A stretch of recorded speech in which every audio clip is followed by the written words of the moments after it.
अल्हम्दुलिल्लाह ये देखें इंडियन गुलगुले स्वीट रेसिपी जो मैंने बनाई है। तो प्लीज़ इसको आपने लाजमी लाइक करना है, शेयर करना है। और चलें स्टार्ट करते हैं। देखें मैंने कैसे बनाए।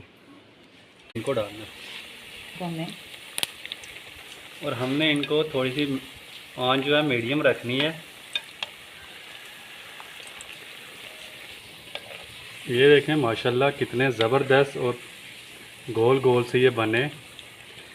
बहुत प्यारी खुशबू आ रही है, सौंफ की बहुत ज़बरदस्त खुशबू आ रही है। कितने ज़बरदस्त बने।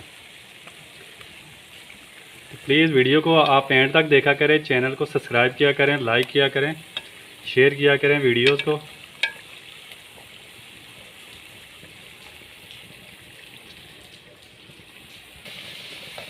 ये देखें ना माशाल्लाह किस तरह गुलाब जामुन की तरह लग रहे हैं।